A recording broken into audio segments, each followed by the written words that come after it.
Bom dia, boa tarde, boa noite para você que nos assiste de algum lugar desse mundo. Meu nome é Letícia Canônico e aqui eu estou representando a Rede Brasileira de Urbanismo Social. Primeiramente, eu gostaria de dizer que é com grande satisfação que nós aqui da Rede Brasileira de Urbanismo Social estreamos nossa participação no Circuito Urbano, que é uma iniciativa do Programa de Nações Unidas para os Assentamentos Humanos do ONU Habitat, uma das agências do Sistema das Nações Unidas. O Outubro Urbano é um circuito que acontece anualmente e esse ano está sendo realizado em parceria com a Agência Brasileira de Cooperação do Ministério das Relações Exteriores. Esse ano ele tem como tema Investindo em futuros urbanos, cooperação para a resiliência do Sul Global, e os eventos serão organizados em torno de 4 linhas temáticas: planejamento urbano integrado, financiamento e investimento, inclusão social e econômica e economia circular. Para começar, eu gostaria de contar ao público um pouco a história da rede brasileira e como que isso se relaciona aqui ao evento que a gente propôs aqui. A Rede Brasileira de Urbanismo Social é uma articulação de representantes de movimentos sociais, organizações sociais, poder público, iniciativa privada, entre outras, de diversas regiões do país, tem em comum o reconhecimento da necessidade de atingir a redução das desigualdades sociais e urbanas a partir dos princípios do urbanismo social. Nesse evento, propusemos debater um tema muito caro ao urbanismo social, que são os projetos integrais, projetos urbanos integrais. Então, na roda de conversa de hoje, que intitulamos Habitar Além da Casa, o papel dos projetos urbanos, serão apresentados diferentes projetos de planejamento integrado, desenvolvidos em distintas regiões do país, com especial atenção para a centralidade do tema habitação em cada um desses projetos. A partir desse intercâmbio de experiências, procura-se destacar o papel dos projetos urbanos integrais tem na melhoria das condições da vida das pessoas nas cidades, por articular diferentes políticas públicas para além da habitação. Destaca-se em especial a relação intrínseca com o tema do urbanismo social que conecta cada uma dessas experiências. A gente, de princípio, acha importante dizer que o acesso à moradia adequada é reconhecido como direito fundamental na legislação brasileira e existe um conjunto de outras normativas e diretrizes que orientam a política habitacional e de habitação de interesse social. Mas a gente tem que reforçar de maneira incisiva que a moradia está muito além do teto que se vive. E viver bem passa por ter direito à cidade, e que o direito à cidade aqui é conceituado para além do direito ao acesso aos serviços públicos na cidade ou à mobilidade entre os espaços da cidade. É também definido pela dimensão subjetiva que perpassa o acesso à qualidade de vivência dos espaços públicos da cidade. Assim, o direito à cidade é também a garantia de viver em uma cidade antirracista, contra as violências LGBTfóbicas e de gênero. Uma cidade capaz de abrigar e acolher diferentes subjetividades. Para fazermos esse debate, iremos contar com a presença de pessoas que atuam em diferentes regiões do país, a partir de distintos eixos de atuação, mas que estão sempre conectadas a esse tema proposto. Agora, nesse momento, e já de antemão agradecendo a presença de todas que estão aqui presentes, gostaria de chamar vocês para apresentarem o trabalho de vocês. A princípio, aqui eu vou chamar a Fabiana Loyola. Fabiana Loyola, ela é arquiteta e urbanista, especialista em urbanismo social pelo INSPER, mestre em urbanismo pela Universidade Federal Fluminense. Desde 1998, ela trabalha com gestão urbana e planejamento urbano, tendo passado por várias prefeituras da Baixada Fluminense, no Rio de Janeiro. Hoje, atua na Prefeitura Municipal de Mesquita, na implantação de monitoramento de políticas de desenvolvimento urbano. Muito obrigada por ter aceitado nosso convite, Fabiana. Fica com você a palavra agora. Obrigada, Letícia, pelo convite. Uma honra estar participando do evento. Bom, eu falo a partir de Mesquita. Bom, a Letícia já apresentou. Mesquita é um município da região metropolitana do Rio de Janeiro. Tá? Ele é um município pequeno, é o menor município e é o mais novo. Ele tem cerca de 41 quilômetros quadrados, sendo que 2/3 da sua área é de preservação. Tem uma população atualizada agora no censo de 167.128 habitantes, né, 158, mais ou menos 58% de mulheres e 47% de homens. A renda média por família é de 1,9 salários mínimos, esse dado é de 2021. A taxa de escolarização é de 97%, então o município está avançando muito nessa área, mas como outros municípios da Baixada, ainda é considerado uma cidade dormitório, né, altamente dependente da capital.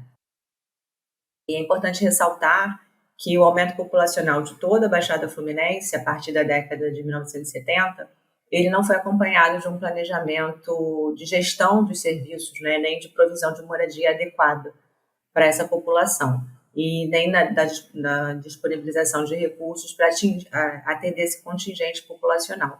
Então, a ocupação ela se deu muito através de loteamentos irregulares, né, áreas de ocupação irregular e produção de moradia baseado na autoconstrução e na informalidade, e com ausência de equipamentos de atenção básica para a população, que não é nada diferente, né, da maioria das capitais, aí, das grandes cidades brasileiras, dessa relação entre formal e informal.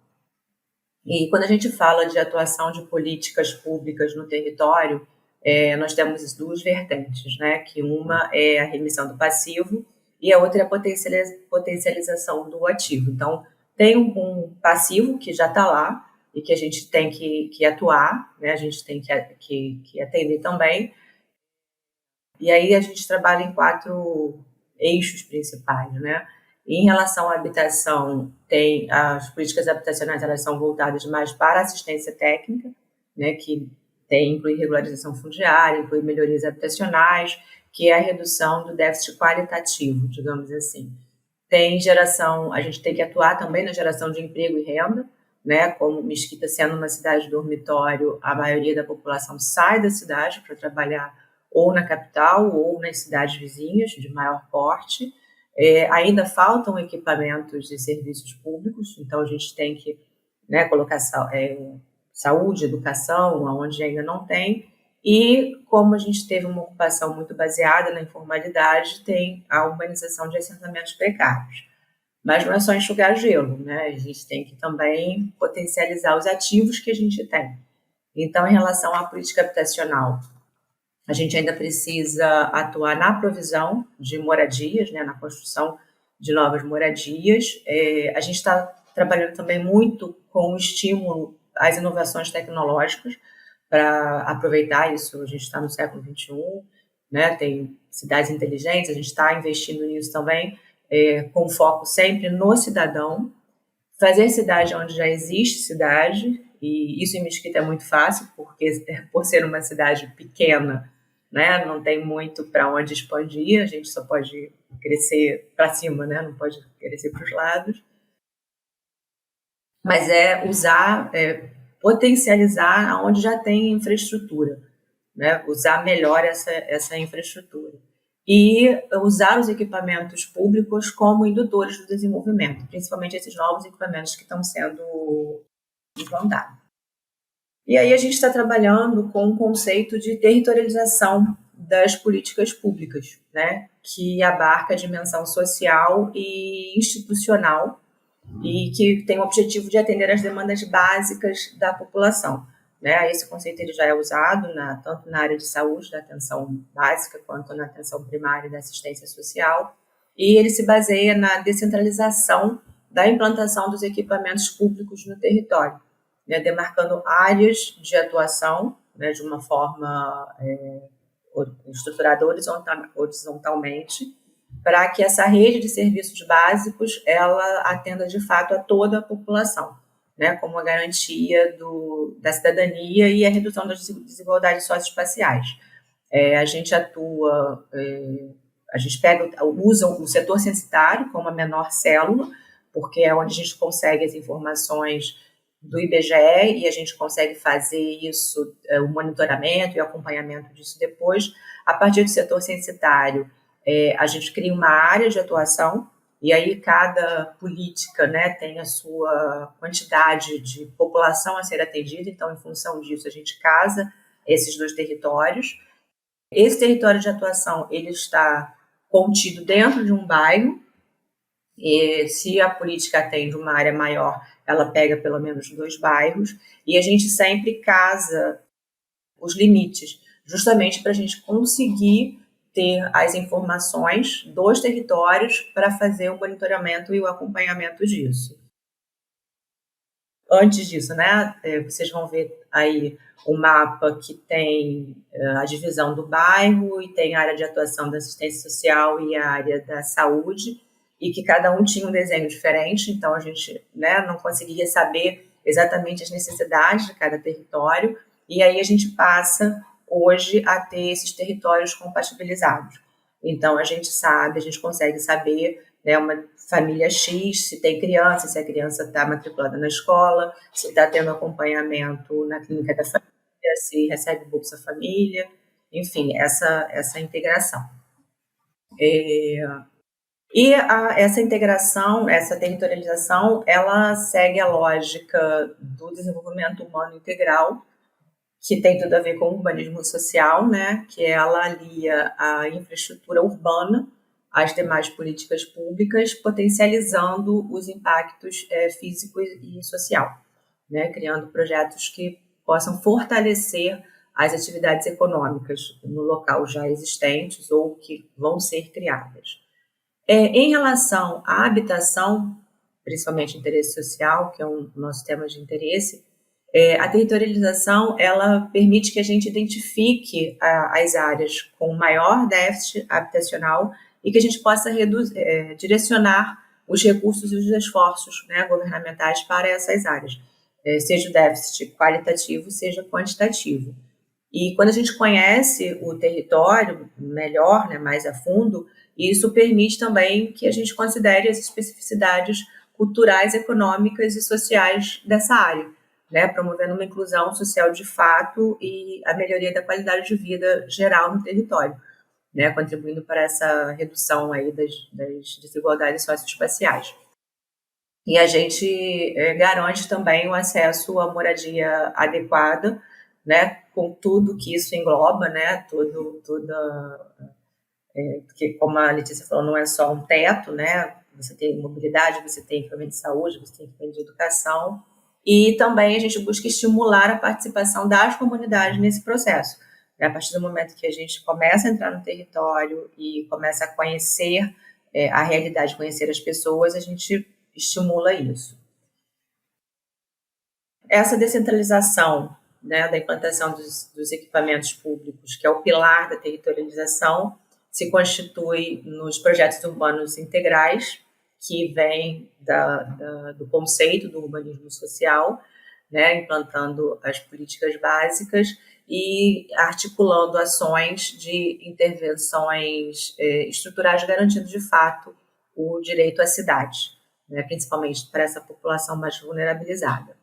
E o escopo básico da territorialização, que também casa com o urbanismo social, ele vem da descentralização dos serviços, tem um foco na educação, cuidados na primeira infância, ações de cultura, esporte e lazer, ações de mobilidade, obras, né, de infraestrutura de mobilidade, geração de emprego e renda, saúde, assistência social e habitação. E com isso a gente também procura atender aos ODSs.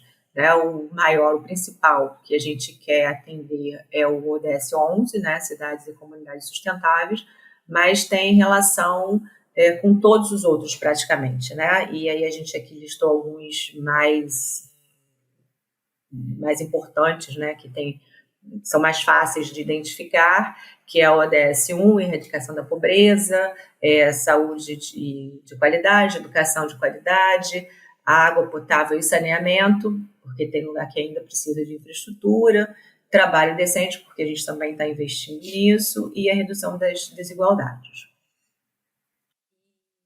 Bom, a partir do entendimento de que a territorialização ela pressupõe intervenções urbanas integrais, ela contém ações estratégicas e sistêmicas.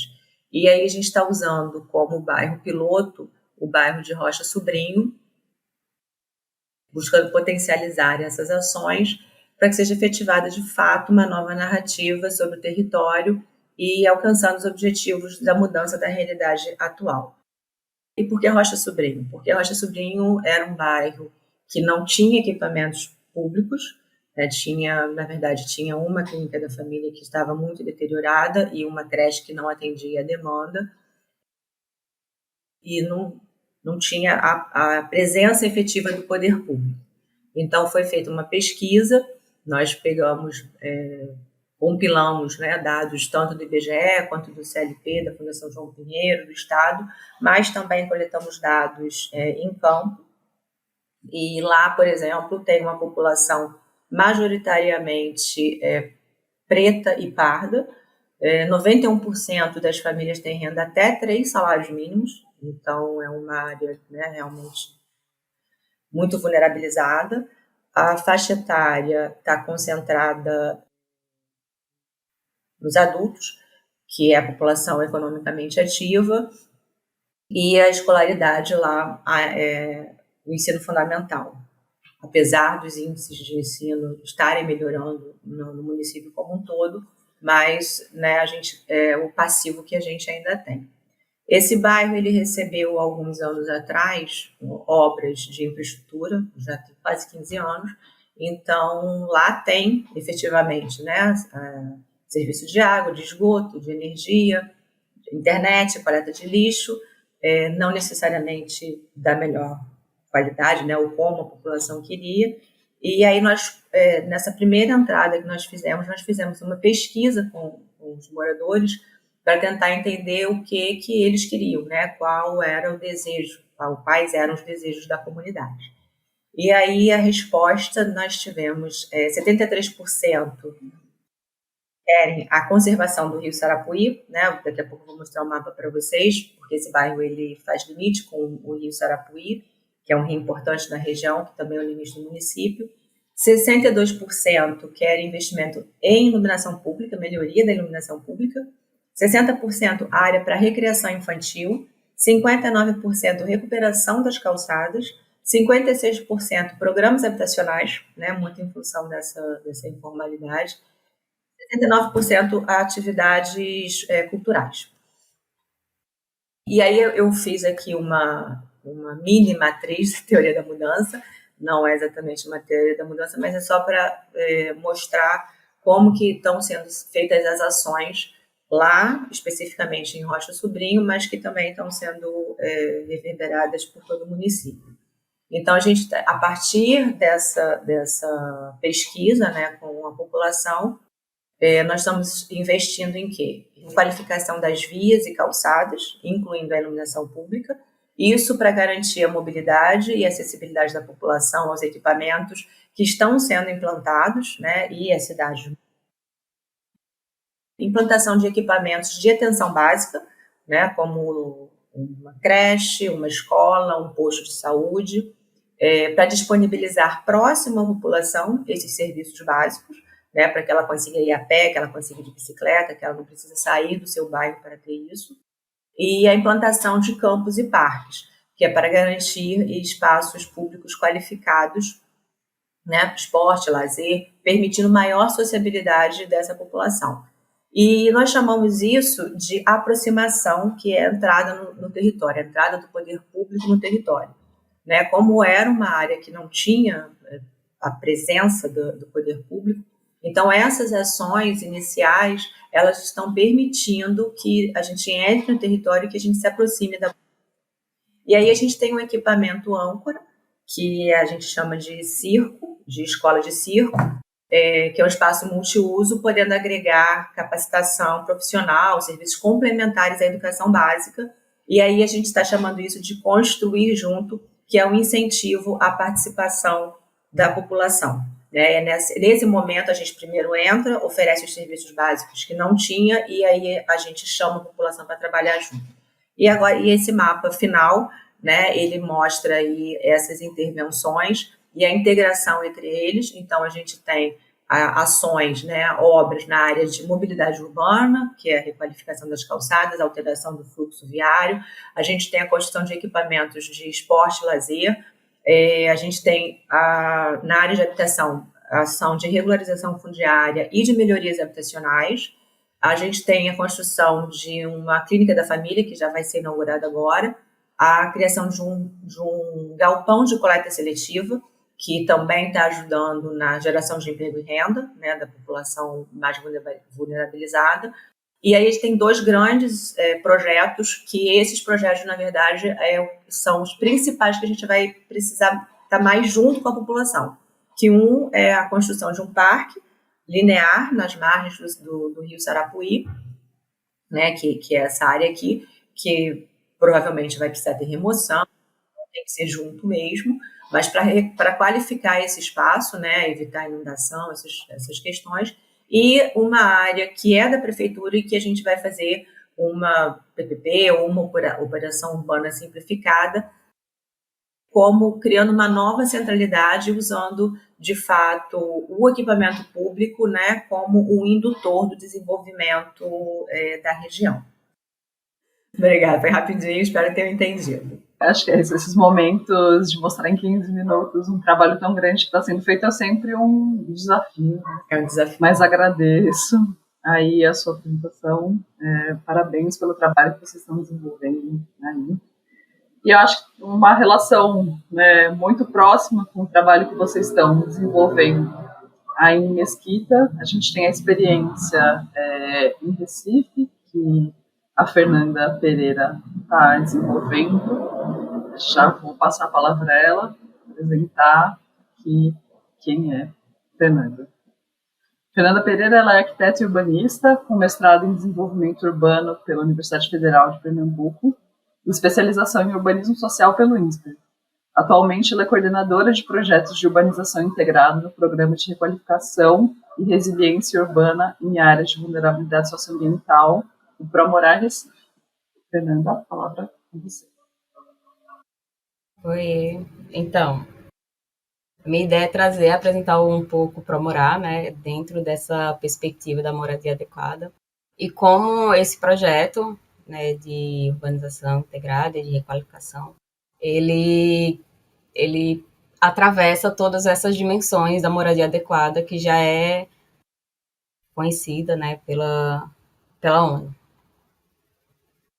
Então, o Promorar, ele é um programa de requalificação e resiliência urbana em áreas de vulnerabilidade socioambiental. Está sendo desenvolvido pela Prefeitura do Recife, né, e foi através de um financiamento pelo BID. E, assim, o Recife é a capital de Pernambuco, né, então está aqui na região do Nordeste, e é um território que tem de tudo. Ele tem desde planícies, áreas com problemas de alagamento e inundação, até morros, áreas de morros que sofrem com deslizamento de terra e etc.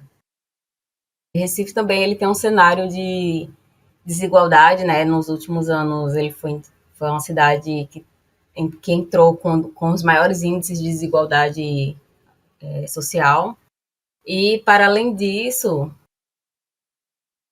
existe uma série de condições nos assentamentos, né, desde precariedade das edificações, riscos ambientais, a baixa renda, emprego, a ausência de serviços públicos e a carência de infraestrutura básica. Em 2014, a gente fez um mapeamento que identificou cerca de 545 comunidades de interesse social. Então, é um número que chega a quase 50% do território. E, assim, o Promorar ele foi desenhado com base nesse mapeamento, né? Ele começou a ser desenhado, inclusive, no ano 2021, mas no ano passado, né, maio de 2022, houveram alguns impactos aqui por conta das chuvas. O grande volume de chuvas que não foi previsto, que não estava previsto, e o estimado era cerca de 328 milímetros, por exemplo, e chegou a 680, a mais de 680 milímetros. E esse evento ele causou uma série de desastres, né? Então, inundações, deslizamentos e dentre outras situações. Então, a gente está no momento de elaboração de projetos, né, com a expectativa de início de obras no próximo ano. E ele é formado por 3 componentes, né, que é o de resiliência urbana, infraestrutura resiliente, urbanização integrada e inovação. Mas o objetivo do Promorar em si, ele não é por si só a urbanização integrada, né, não é só a requalificação. O objetivo geral dele é a melhoria das condições de habitabilidade e qualidade de vida da população que vive nessas áreas. A gente tem uma expectativa de retirar cerca de 50% das pessoas que estão em risco, e aí retirar, não, ou reassentando ou retirando o risco, né? Então, são as duas maneiras que a gente identifica que podem ser adequadas para isso. E a gente tem alguns objetivos específicos, que é ampliar o acesso à infraestrutura, a equipamentos de serviços urbanos e sociais e os programas socioprodutivos, a redução de riscos de enchentes e deslizamento de terras, já levando em consideração os critérios de resiliência e adaptação do clima, e aumentar a capacidade da prefeitura para gerenciar o desenvolvimento urbano, o habitacional e também os riscos ambientais e climáticos, e gerenciar e monitorar de forma mais efetiva. O Promorar ele tem 3 pilares, né, basilares, que são a requalificação das áreas já existentes, a inovação e a resiliência, e 3 componentes, né, que é a urbanização integrada, infraestrutura resiliente e o componente 3, que é a inovação na política urbana, habitacional e enfrentamento a riscos climáticos. E, enfim, no componente 1, que é a urbanização integrada, ele passa desde acesso a infraestruturas, né, que, por exemplo, a água canalizada, a coleta e o tratamento de esgoto sanitário, a pavimentação e drenagem das vias, a requalificação das calçadas, criação de espaços de lazer e convivência, serviços de reforma, melhoria das habitações, titularidade, né, propriedade ou posse do imóvel, implantação de novos equipamentos sociais, programas de geração de renda e capacitação e atendimento habitacional das famílias que estão em situação de risco. E é importante mencionar que essas ações, essas atividades que estão previstas, elas estão muito alinhadas com o que a gente tem de dimensões da moradia adequada, né? Então, vai desde da infraestrutura, da acessibilidade, né, a serviços públicos, a habitabilidade, a seguridade da posse. E a gente também utilizou alguns critérios de classificação das primeiras comunidades que serão beneficiadas, né? Tendo em vista que o mapeamento indicou 545 comunidades e a gente não conseguiria adentrar em todas essas de imediato, né? E o programa tem uma previsão de 6 anos de execução, então a gente precisava classificar quais seriam as iniciais. Então, dentro dessa perspectiva, a gente considerou 5 índices, 5 dados, né, que contribuíram, que foi a maior precariedade nas infraestruturas básicas, o planejamento da ampliação do sistema de esgotamento sanitário pela concessionária daqui de Pernambuco, a maior concentração de domicílios precários, as áreas com maior risco de inundações e o maior índice de CVLI, que são crimes violentos, letais, intencionais. Então, a partir desses critérios, a gente classificou, né, 40 comunidades que elas vão ser objeto dessa urbanização integrada e de todas as outras ações que vão além da obra, né, que vão para além do físico. O componente 2 ele é composto por ações para infraestrutura resiliente. Então, Recife é uma cidade cortada por 3 rios. Então, a gente tem um contexto de cidade das águas, né? E o Promorar ele vai intervir, basicamente, na bacia do Rio Tegipió, que abrange, além do Rio Tegipió, o Rio Jiquiá e o Mochotó. E a previsão é que a gente trabalhe tanto com parques alagáveis, a partir de obras de macrodrenagem, né? A gente também está fazendo um estudo hidrológico para subsidiar as intervenções nessa macrodrenagem, E a gente também, dentro desse componente 2, vai atuar com a contenção de encostas. E as áreas de morro serão beneficiadas com obras de contenção de encostas, né, que são áreas que sofrem com risco de deslizamento. O componente 3, por sua vez, é voltado para a inovação, tanto na política urbana e habitacional, quanto no enfrentamento a riscos e a mudança climática. Então, está previsto atividades como sistema de gestão e monitoramento de riscos, uma gestão de dados urbanos e habitacionais, um sistema automatizado de controle urbano, o atendimento habitacional a partir de outras metodologias para além da provisão habitacional. Enfim, e é importante também mencionar que um dos principais braços do Promorá é o processo participativo. Então, toda a intervenção ela está baseada nesse processo participativo, que é feito junto à comunidade. São 5 etapas.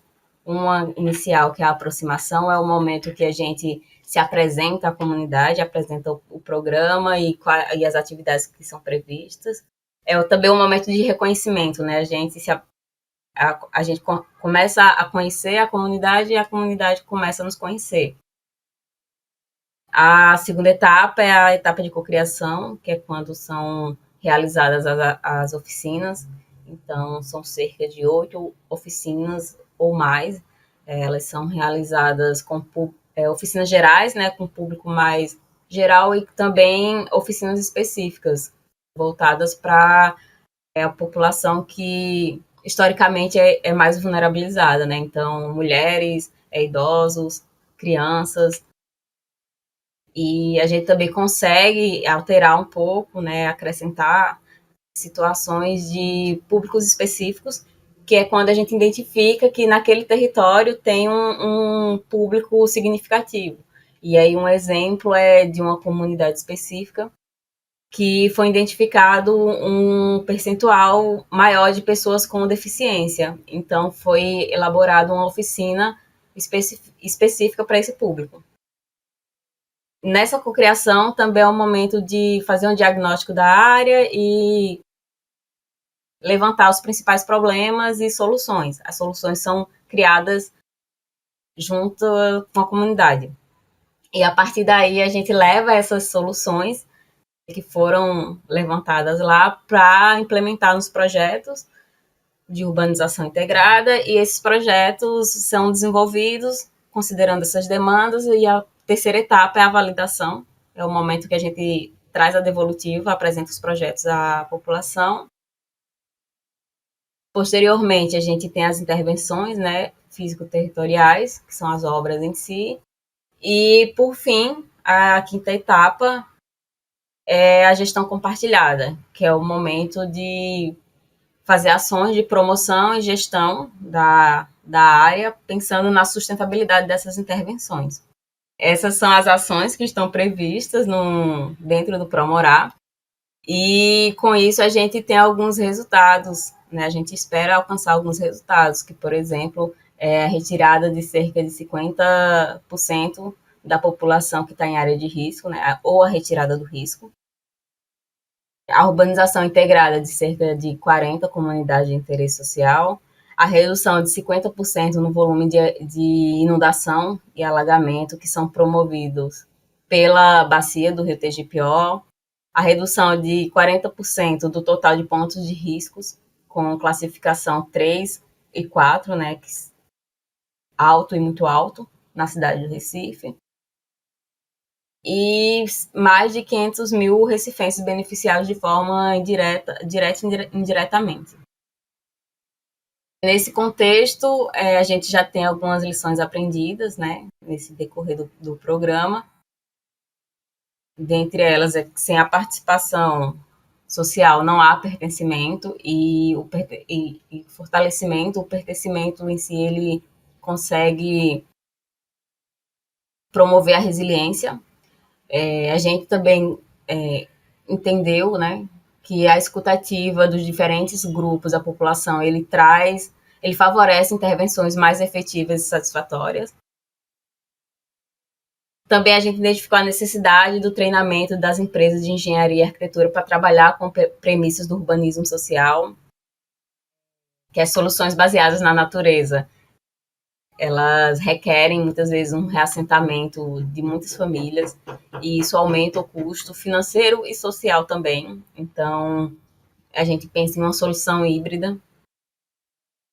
Também a questão dos reassentamentos, né, do atendimento habitacional, que pequenos habitacionais eles são mais socialmente viáveis, né, em detrimento a grandes conjuntos, que a produção de moradia por si só, de novas unidades habitacionais por si só e indenização por benfeitoria, elas não funcionam sozinhas. Então, nessa perspectiva, a importância de ter outros mecanismos de reassentamento. Eu acho que, no geral, é isso. A gente tem esse site, que é o nosso canal de comunicação, e também, para mais informações, ele pode ser acessado. É isso. Obrigada, Fernanda. Acho que é muito legal ir vendo o assunto e se amarrando e prepara, eu acho que muito para o que Cláudia vem trazer, né? Primeiro, Cláudia, queria te agradecer muito. Fico feliz em que a gente tenha conseguido se encontrar. Infelizmente, a gente não conseguiu se encontrar no encontro de urbanismo social que você iria, né? Mas um problema de saúde. Então, muito bom que a gente se encontre agora para ouvir você falar. Tem muito tempo que eu quero ouvir, conhecer o seu trabalho. Vou te apresentar aqui antes de você começar a falar. A Cláudia Pellegrino, ela é doutora em Educação e Currículo pela PUC, São Paulo, e mestre em Multimeios pela Unicamp. É designer de convívio, com foco em inovação social para ambientes de moradia e pesquisadora na área de bem-estar. Com mais de 28 anos de experiência no setor, atua na cocriação e implementação do desenvolvimento humano e social em bairros planejados, condomínios residenciais e cidades do Brasil. Agradeço muito a sua participação, já deixo aqui a palavra com você. E só também para explicar para o público, depois da fala da Cláudia, a gente faz umas rodadas de debates entre a gente, dialogando sobre os projetos aqui que a gente apresentou. Prazer falar com vocês. Muito obrigada pelo convite. Estou muito feliz de participar desse circuito urbano. E esse tema de uma relevância imensa, porque o habitar está além da casa, né?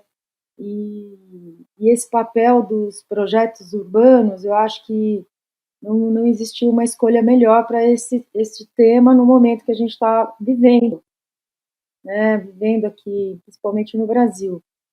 Então, hoje eu gostaria de compartilhar um pouco com vocês a minha experiência aí desses quase 30 anos de trabalho, implantando o que eu chamo aqui de cultura do bom convívio. Então, isso se iniciou em 99, para vocês terem uma noção da linha do tempo. Nós fomos convidados pela Caixa Econômica Federal, aí, juntamente com a Classe Residencial, implantar um bairro, o primeiro bairro planejado aqui na região de Campinas, que é aqui em Sumaré, uma cidade perto de Campinas. Então, a ideia era trazer nesse projeto um projeto que fosse implementado de uma forma bela, bonita, onde pequenas vilas naquele bairro pudessem acontecer, para que a questão da boa convivência, a gestão pública daquele espaço pudesse acontecer de uma forma orgânica. Então, hoje, para vocês terem uma ideia, foi um projeto que durou 10 anos, por isso também a minha inquietação de montar uma metodologia que se chama hoje design de convívio, por conta dessa minha inquietação de dúvidas que eu tinha na implementação desse projeto. A gente, quando implementa um projeto, a gente fica com muita dúvida e o pesquisador ele não para, né, até que consiga sistematizar algo. Não que isso está pronto, mas que isso dá uma base para a gente criar algumas diretrizes sociais. Então, hoje, tem 15 mil pessoas morando, 53 condomínios sem muros, e é um bairro aberto.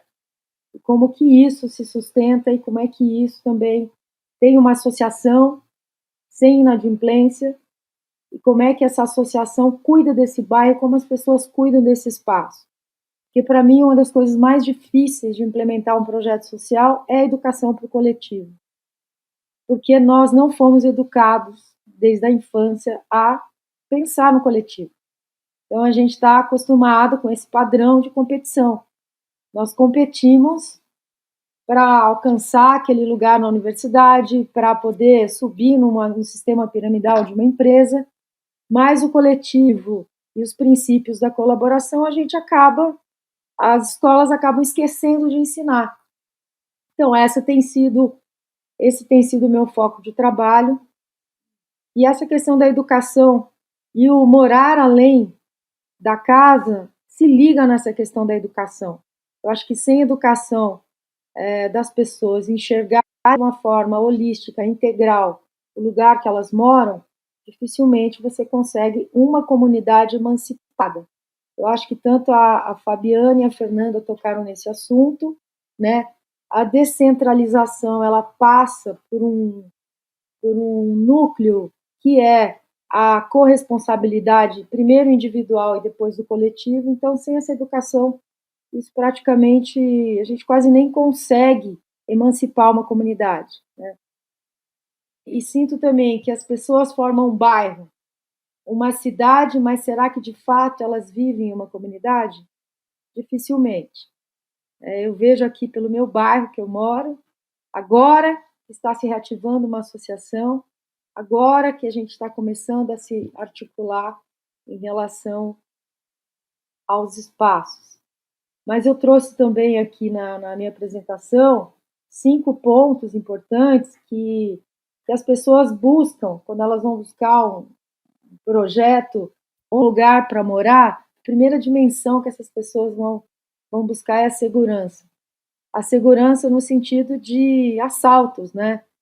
Então, hoje, os bairros, as loteadoras, elas lançam um projeto que a primeira dimensão é: venha morar no bairro seguro, e nesse lugar tem segurança, tem câmera, agora tem os bairros inteligentes, que hoje também esse conceito é um conceito que a gente precisa visitar. O que é ser um bairro inteligente, né?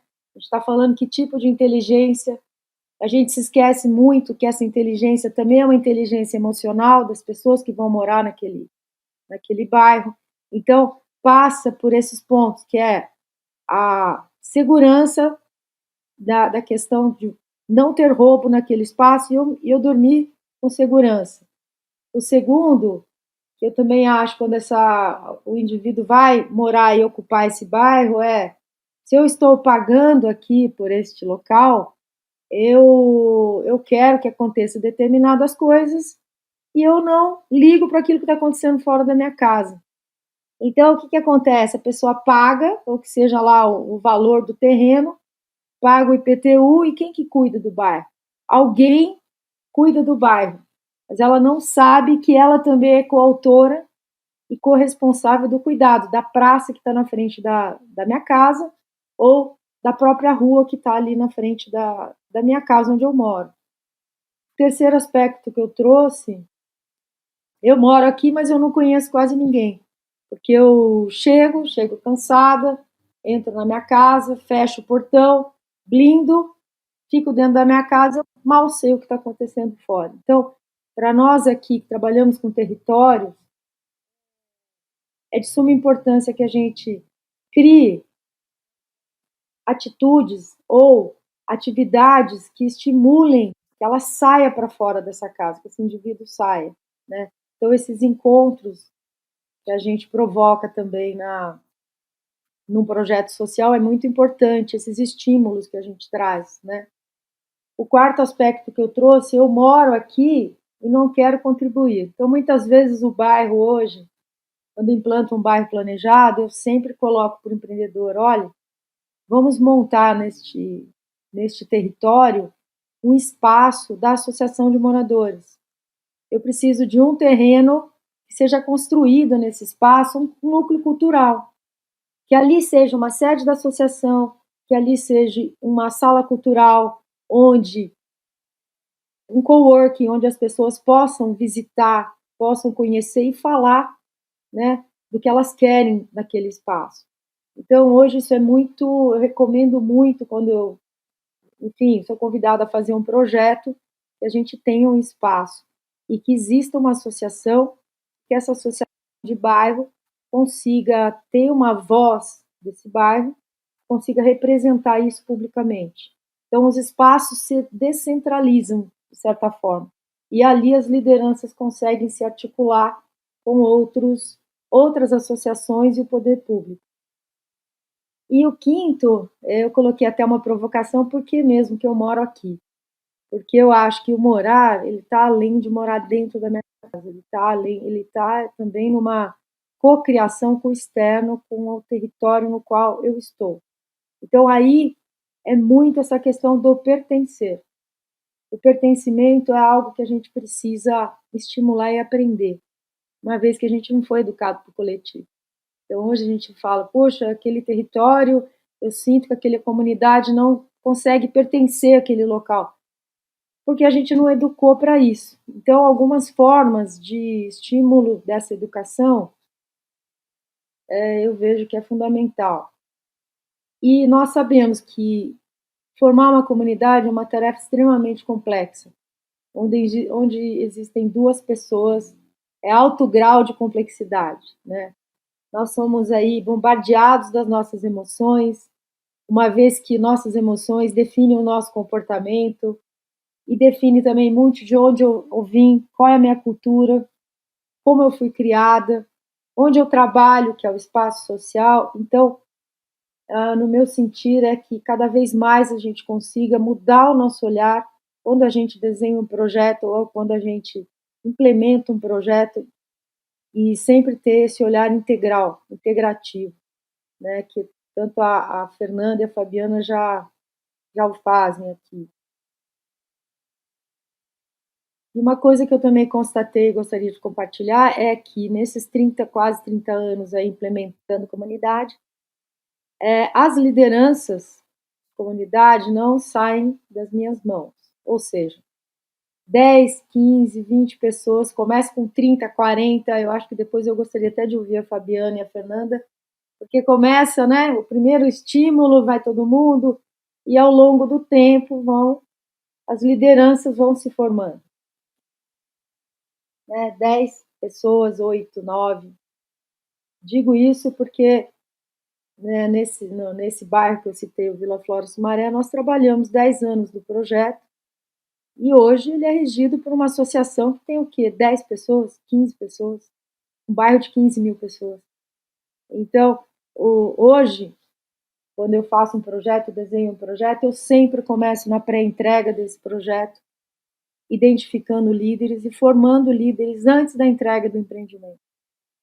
Porque não sempre coloco isso para o empreendedor, não dá para a gente deixar que essa comunidade entregue um bairro sem um acompanhamento pós-entrega. O empreendedor, quando lança um bairro, ele já tem que saber, eu preciso ficar no pós-entrega. Eu não entrego um produto de moradia e saio desse produto e vou fazer outro. Eu acho que isso é um dos grandes equívocos do empreendedor. É não entender que a comunidade ela é formada com calma, com serenidade e ao longo do tempo. Então, eu não posso deixar um projeto social. Ele é meu filho, e filho você não abandona, né? Você perpetua. Então, para perpetuar uma marca de um projeto social, você precisa continuar nele, até que essas lideranças sejam emancipadas criticamente do processo. Então viver e conviver em uma comunidade, a gente precisa aprender. Né? Não é uma tarefa tão simples, mas isso é uma constatação minha aqui, né, nesse trabalho. E a nossa metodologia, ela define e ajuda a desenvolver essas diretrizes para alcançar essa emancipação crítica. Eu acho que esse é um ponto importante. E como que faz para a gente mudar o nosso paradigma do eu para o nós, que é o núcleo central da metodologia do design de convívio? É o ser, o pertencer, o conviver e o cuidar, e nesse eixo, no centro, é o nós. Então, como é que a gente faz para mudar esse paradigma, que é um paradigma complexo e difícil? Como é que a gente sai do sistema operacional, isso é meu, daquilo que isso é nosso? Eu acho que isso é um fator importante. Trouxe também um pouco aqui desse olhar mais integrativo, 4 pontos que para mim também são importantes para compartilhar com vocês, que é o primeiro, quando a gente desenhar formas de estímulos de bom convívio desde a concepção do projeto da habitação. Então, muitas vezes, né, a gente olha para o espaço, para o território, faz um design agradável, bacana, e fatio a terra, desculpe a expressão, mas eu fatio essa terra, e coloco nessa terra o mínimo viável possível, quase um MVP, para moradia. E aqui eu faço uma crítica dessas casas que são quase inabitáveis, uma família de 8, 9, 10 pessoas. Pessoas aglomeradas dentro de um quarto e sala. Isso para mim é de uma questão tão desumano que eu não consigo nem exprimir aqui o que eu estou sentindo. Mas fatiar a terra é uma coisa, criar um projeto de habitação além da casa é outra. Então, o que eu vejo aqui, desenhar estímulos desde o projeto inicial. Como é que essas pessoas vão coabitar aquele espaço? Que tipo de praça eu coloco? E aqui eu já entro no item 2. Contemplar estruturas. Elas podem ser simples, mas elas precisam ser belas. Porque a gente nasceu para ver beleza. A beleza é algo que faz parte do nosso DNA. Então, um lugar bonito é um lugar atrativo, é um lugar onde a pessoa gosta de morar, ela gosta de conviver e viver bem. Então, a beleza estética faz parte da nossa educação para o coletivo. Contemplar essas estruturas mais orgânicas e próximas da natureza. Então, hoje, um empreendedor que vai fatiar a terra e desmatar essa terra é um crime ambiental tremendo. Então, o que eu vejo aqui é que trazer essas estruturas, contemplar essas descentralizações, inclusive de hortas comunitárias, dentro desses territórios. As pessoas, quando cuidam da terra, elas colocam a mão na terra, elas cuidam da natureza, aquilo é dela. Ela se sente parte, ela se sente pertencendo àquele território. E o terceiro item que eu trago, que está contemplado no 1 e no 2, é formar liderança. Como é que a gente identifica líderes daquela comunidade? Eu sempre gosto de imaginar assim um canteiro florido, espaços que nascem, os líderes nascem, e a gente consegue identificar, é impressionante como a gente consegue, que trabalha com projetos habitacionais, e esses líderes, eu diria que quase brotam numa comunidade.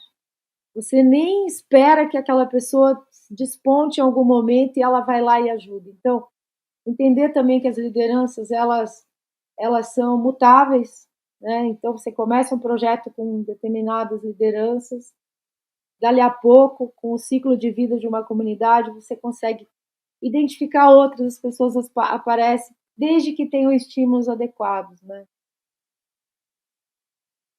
E essa comunidade, eu sempre digo que, assim, sempre coloco nos projetos de que trabalhar antes é melhor do que trabalhar em cima da hora. Então, a gente precisa formar antes, educar antes, desde a assinatura do contrato ou desde da entrega de um empreendimento, seja lá ela qual classe for. Até a classe mais privilegiada é um problema grande você vê a participação das pessoas. Então, essa formação de líderes é importante antes. E, por último, aqui, manter esses programas que estimulem a educação, seja que tenha uma associação ou não, estimular essa educação de uma forma responsiva, provocando diálogos numa comunicação sem violência, que agreguem as pessoas, mas que tenha moderação. Então, hoje a gente vê um mundo pré e pós-pandemia, o que aconteceu, principalmente no Brasil, a questão de fake news, a questão de uma comunicação que é um telefone sem fio, a nossa vida antes e depois do WhatsApp, poderia marcar isso também, que grupos são formados espontaneamente, muitas vezes esses grupos são mais nocivos do que trazem algo que possa colaborar para a comunidade. Então, aqui uma recomendação, e também na minha experiência, de ter um moderador para essa comunicação, que tenha uma grade de comunicação e que essa comunicação seja realizada desde o pré até o pós nos projetos, e que mantenha a chama acesa dessa comunicação, e que traga aqui, falar de ética, falar de gênero, falar da questão dos estímulos sociais e toda a parte do conceito do projeto. E acho que isso se define também como uma prática comunitária. E, por último, na minha fala, eu acho que eu tenho mais um tempinho aqui, que é o seguinte: cada vez que eu faço um projeto, a gente gostaria de falar isso com vocês, eu sempre pergunto para as pessoas quais são os valores, os desejos, as aspirações que são fundamentais no ambiente de moradia que ele gostaria que ele tivesse naquele local. E eu posso afirmar isso para vocês, porque essa dinâmica eu faço questão de fazer eu pessoalmente, seja online ou seja presencial. A grande maioria dos quase 30 mais, empreendimentos que a gente implantou, falam a mesma coisa. Olha, nesse lugar eu quero qualidade de vida, eu quero estabelecer vínculos entre as pessoas, eu gosto de ter um lugar que tenha uma comunicação, um diálogo menos agressivo, as pessoas xingam, não quero participar desse grupo, quero passar para outro. Saber que a gente pode contar uns com os outros, porque o grande bem-estar social é também você ter vizinhos de qualidade, vizinhos que você possa contar numa emergência, um agrupamento humano saudável, que valorize o lugar onde a gente mora. Todo mundo quer morar em um lugar lindo, bonito, né? Independentemente da classe social, todo mundo, a beleza é fundamental para a nossa educação. E a qualidade nos relacionamentos. Esses agrupamentos que tragam qualidade e não vontade de não participar. Por que as pessoas não querem participar? Porque é chato, né? É uma reunião chata de fazer, sempre traz problema do que a solução. Procurar nas atividades trazer uma coisa gostosa, um alimento gostoso, um bolo que alguém traga, né? Comidas assim, a comida sempre atrai também coisas boas. Conviver com ética, respeito e colaboração. Então, eu fico muito feliz dessa minha participação aqui com vocês, e principalmente de ouvir as experiências tanto da Fernanda e da Fabiana, e poder trocar, colaborar. Então, muito obrigada. Eu que agradeço o convite.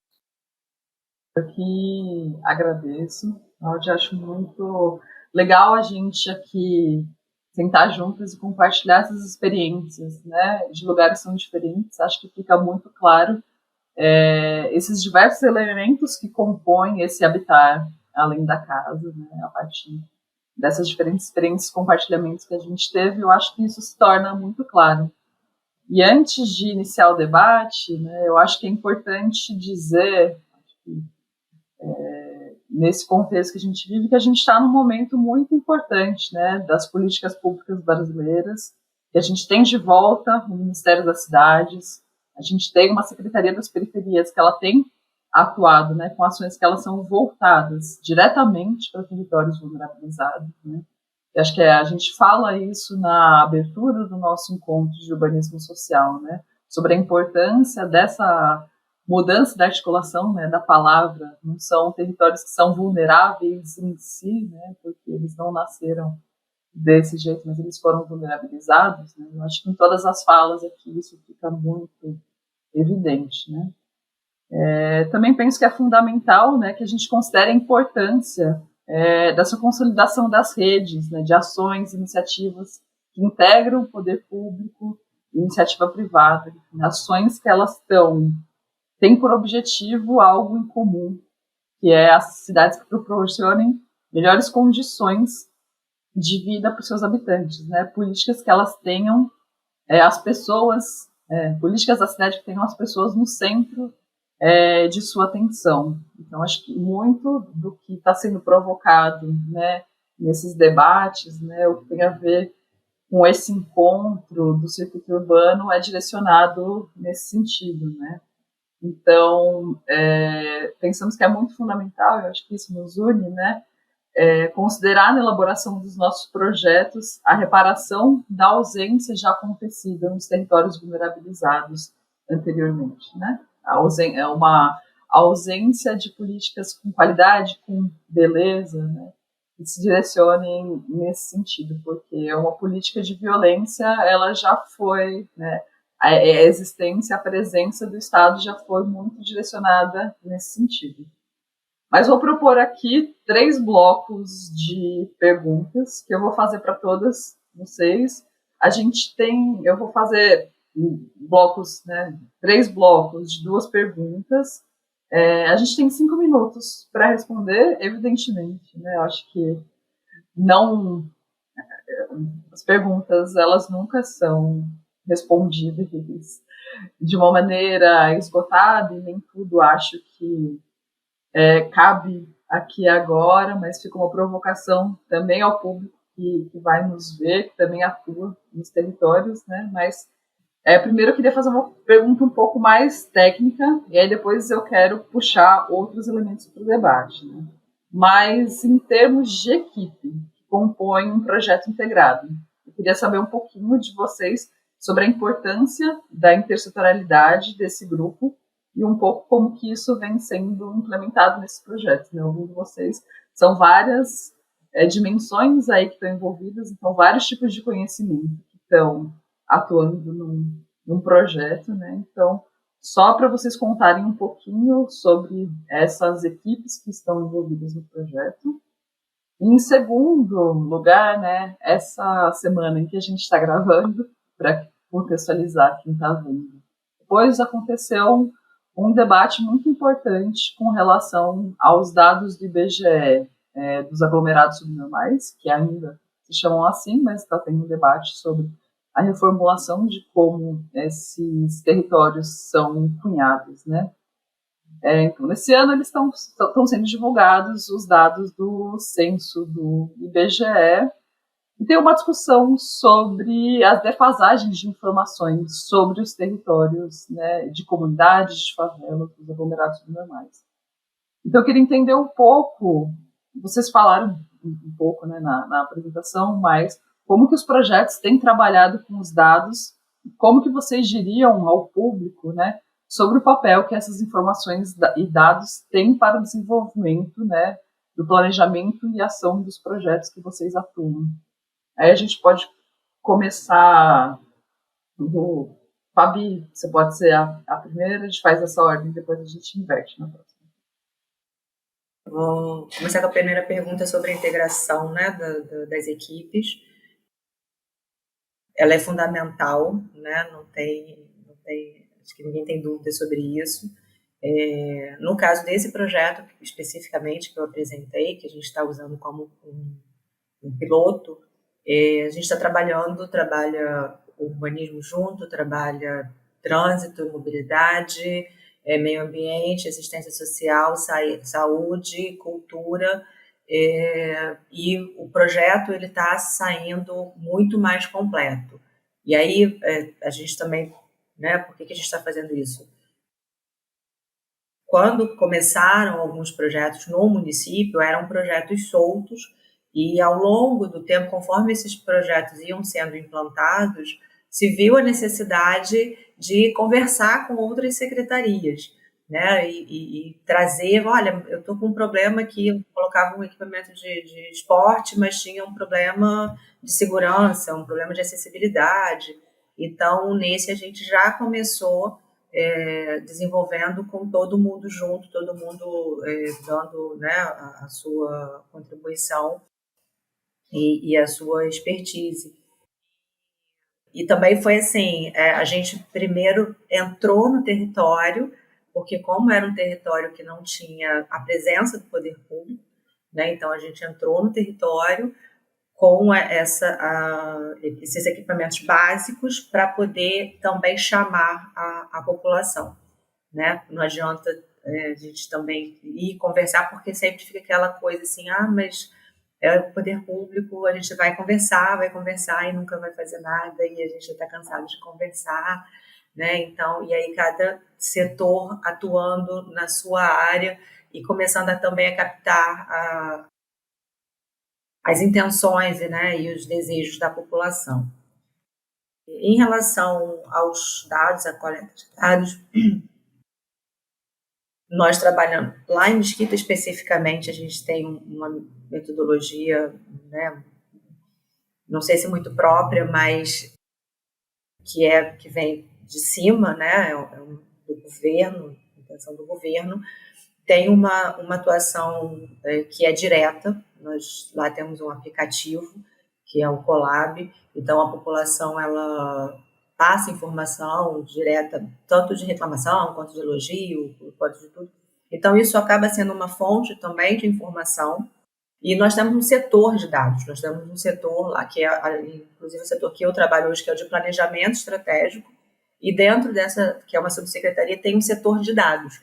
E esse setor de dados, ele compila informações, né, tanto do IBGE, que está chegando agora, estão chegando os dados atualizados, mas tem o CLP, tem dados da Fundação João Pinheiro, quer dizer, todas as instituições que produzem dados, esse setor, ele pega, ele compila, e também tem os dados das próprias secretarias, né, os dados que as secretarias produzem, tem esses dados que são trazidos do Colab e de pesquisas online e pesquisas de campo, e isso é fundamental, né? Quer dizer, quando a gente pegou a gente intuitivamente sabia que o bairro de Rocha Sobrinho era um bairro mais vulnerabilizado, e é porque não tinha, né, a presença do poder público, mas, por exemplo, a gente não tinha o dado certo de que a gente tinha uma população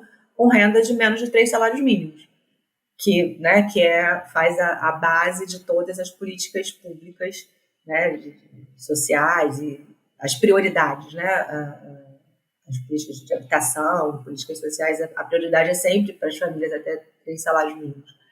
E a gente tinha isso intuitivamente, mas só com esses dados que a gente pôde, de fato, entender, compreender aquela região, né? Assim como os dados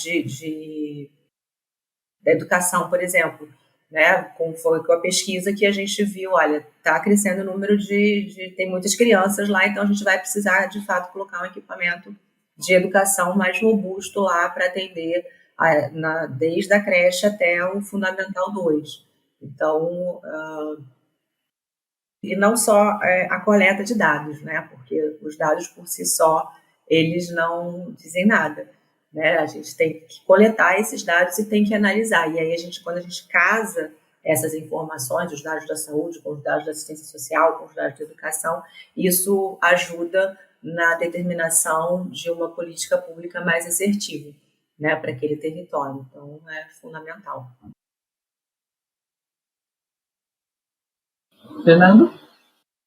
Então, com relação à primeira pergunta, o Promorar, ele foi um programa desenhado desde da preparação, né, por várias mãos. Então, é uma equipe muito diversa.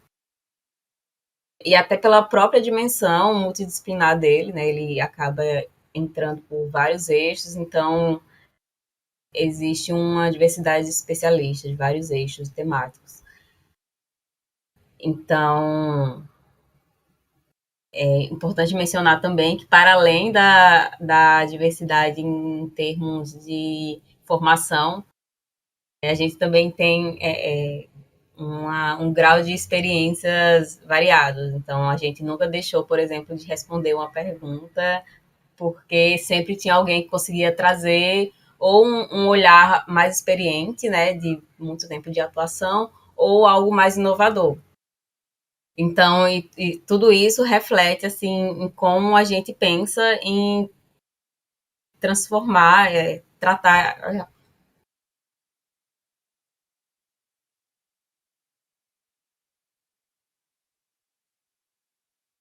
Tudo isso se reflete no objetivo do programa para o qual ele foi desenhado, pensando em atender a todas as pessoas, né? Assim, em termos de ter o cuidado de olhar para grupos historicamente vulnerabilizados.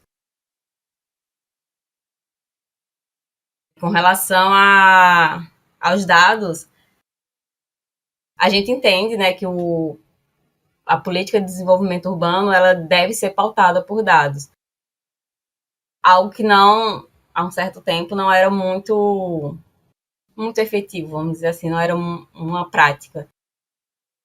O Promorá ele foi desenhado também com base já em dados que já existiam, por exemplo, o que eu citei sobre o mapeamento de áreas críticas.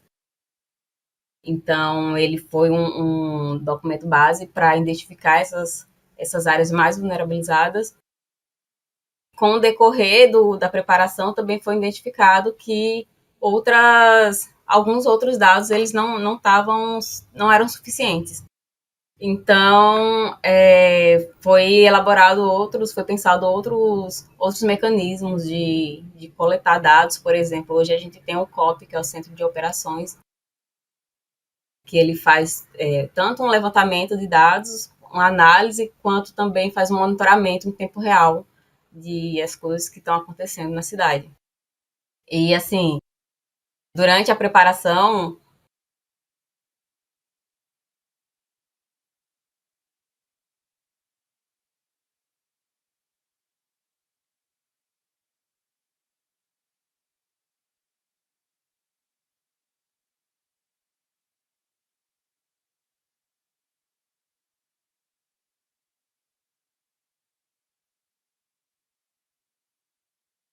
também é importante mencionar os estudos que a gente tem desenvolvido.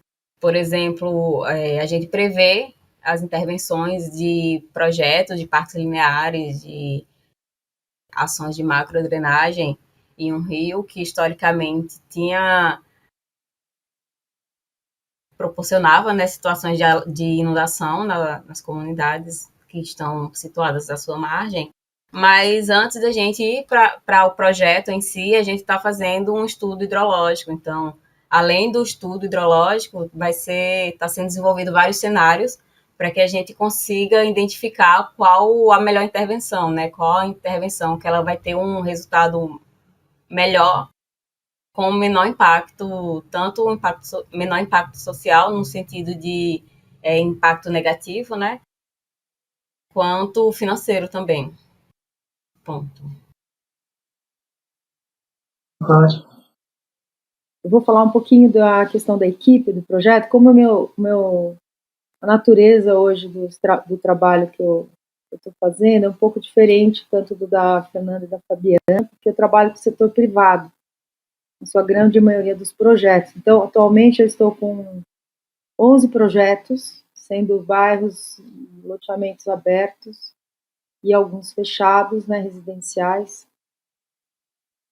E a questão da equipe, só para explicar um pouco, eu tenho uma empresa que se chama Bistrô de Inovação. Essa empresa faz parte da Inova do Unicamp, e a gente se conecta muito com a questão do digital também. Então, hoje, para eu formar uma comunidade, eu não consigo só educar de uma forma presencial, mas eu também preciso lançar mão de uma forma digital. Por isso, a questão da Inova da Unicamp. A gente é a empresa filha desse ecossistema. E cada empreendedor, o que eu peço, que eu sempre coloco nos projetos, é que eu preciso trabalhar com o time do empreendedor, que eu preciso formar dentro de casa também, em relação ao design de convívio, toda a equipe do empreendedor ou a equipe que está mais próxima ao projeto. Então, a equipe, ela é formada dentro da minha casa aqui do Bistrô, ela é formada, ela tem uma equipe multidisciplinar, então tem educador, você tem até uma pessoa que trabalha com gestão ambiental, você tem a parte do advogado, financeiro, então você tem uma equipe multi mesmo para poder dar conta dos 11 projetos. Mas eu não diria que é uma equipe grande, gigante, é uma equipe de 8 pessoas. E essas 8 pessoas se conectam com cada projeto, e nesse projeto eu tenho mais 3, 4 pessoas. Então, você pode imaginar o tamanho do ecossistema, né? Para poder gerenciar 11 projetos. São 11 projetos simultâneos e cada um ser entregue cada etapa do empreendimento. Então, não é simples, mas é fundamental que este empreendedor ele faça parte e aprenda a, inclusive, ser emancipado para entregar coisas, bairros mais, diria, mais inteligentes aí para frente, né, do mercado. E em relação aos dados do IBGE, bom, existe um déficit, né, infelizmente, dos dados do IBGE, a gente sofreu aí nesses últimos anos com essa questão dos dados, que nem vou mencionar, mas o que eu faço nos projetos, eu recebo os dados do cliente, do meu parceiro, dentro desses dados, vou decupando os dados, né, que eu recebo e identifico ali as profissões, as lideranças, e já vou fazendo um micro gerenciamento desse território em base aos dados que eu recebo. E, óbvio, eu vou até o local e também a gente consegue identificar o entorno. Então, eu prefiro trabalhar com os dados mais locais. Né? Por que eu prefiro trabalhar com os dados locais? Porque, para mim, me interessa formar aquele território. Então, eu sempre falo que eu formo de dentro para fora. Claro que essas conexões são importantes. Então, a conexão com o setor público sempre é com a prefeitura local, e cada um está numa região, né? Com o SESI, SESC, enfim, você criar as parcerias adequadas, a questão do monitoramento digital hoje do bairro, então isso é muito importante, a gente está com toda a parte da vigilância, né, da segurança, isso tem que estar conectado. Então, os dados, eles vão dos microterritórios, eu diria, dos projetos. Então, eu faço descentralizado isso. Eu não lanço mão muito dos dados, para mim ainda estão defasados, eu não consigo ainda lançar mão desses dados. É isso, perfeito, mas eu acho que tudo integra muito, né, como que o reconhecer os dados, né, compreender um território a partir né, da sua especificidade, quais são os fios que a gente vai puxar para entender e compreender uma realidade. E aí disso já puxa um pouco para o que vem no segundo bloco. Sei que você respondeu agora, Cláudia, mas eu vou te puxar para responder primeiro, fazer umas inversões, depois no último a gente começa pela Fernanda, né? Mas um elemento muito importante que apareceu na fala de todas vocês, né, tem a ver com o conceito de território, territorialização. Vocês poderiam explorar um pouco mais essa dimensão e a importância que tem para esse desenvolvimento dos projetos? O quanto, né, que a consideração sobre as especificidades dos territórios faz parte do que a gente está propondo, né, em cada um desses nossos projetos, e o quanto que a gente está aprendendo com esses territórios, as tecnologias sociais existentes ali naquele território, né? Aquela ideia que eu acho que ela é tão repetida e falada, talvez, entre as nossas bolhas, mas que eu acho que é muito importante que isso seja disseminado, né? Essa proposição do evento também, né? O fazer com e não fazer para, né? Aquele território. A segunda pergunta desse bloco é com relação a uma provocação que eu gosto sempre de fazer, né, no meu também lugar, enquanto uma mulher lésbica que vive a cidade de uma maneira muito específica, né, e descobrir isso. Tem uma fala da Grada Quilomba que está associada, né, à questão racial, mas que eu gosto de aproximar da discussão, né, sobre a sexualidade, que existem a mulher negra é um outro do outro, né? E aí pensar essas subjetividades aí na cidade tem uma importância muito fundamental, e acho que gosto muito de provocar sobre isso, né? Como que a gente pode pensar, né, essas dimensões subjetivas com relação ao direito à cidade e à moradia adequada, né? Como que a gente pode provocar isso, né, nos nossos projetos? Quando tratamos essa questão, né, da formação da sociedade, como que a gente pode entender que é possível trabalhar as pautas identitárias, né, de gênero, raça, sexualidade nos projetos urbanos e de moradia? A pergunta de milhões, talvez, né? Mas vamos. Pergunta de milhões você fez. Bom, Letícia, em relação à provocação do território, eu tenho questões em relação a esse conceito. Tá? Esse conceito, para mim, é um conceito que a gente precisa repensar, porque o que é um território? Será que quando a gente fala em território, será que a gente já não cerca esse território? A gente está aqui tentando mudar a nossa forma de olhar, de enxergar e de atuar, mudança do paradigma do eu para o nosso. Uma vez que eu falo em território, será que a gente... É didaticamente, eu entendo, mas tá, eu estou aqui tentando provocar aqui o grupo. Será que a gente não acaba cercando, colocando muros, colocando... Esse território é meu. Ah, esse território é assim, assim, assado. Esse território é A, B, C, D. É claro que existem diferentes ocupações, porque pessoas ocupam esses espaços. Quando eu falo de espaço versus território, parece que espaço dá espaço, né? A própria provocação do conceito. Eu entendo o que é o conceito território, mas estou fazendo aqui uma provocação apenas. Eu aqui acho que o fazer com independe do território. O fazer com, ele é uma raiz de uma árvore frondosa. Ele não é... Ele é um estado, ele é um nível que a gente... Não é nem um estado, é um nível que a gente alcança do fazer. Então, assim, o fazer com, ele independe da classe social que eu estou trabalhando, independe do território. Se eu estou fazendo com, eu estou fazendo com pessoas. Então, essas pessoas pensam, agem e têm níveis de consciência completamente diferentes, mesmo habitando o mesmo espaço, mesmo habitando o mesmo terreno, eu diria, mesmo território, vai. Mas eu acho que, assim, acho que está além. Essa questão, essa provocação foi muito boa, mas eu acho que tá, o fazer como, eu acho que é a primeira dimensão que a gente tem que levar em conta, independentemente do lugar. Eu acho que isso também é uma mudança de olhar, mudança de jeito, de estrutura de fazer.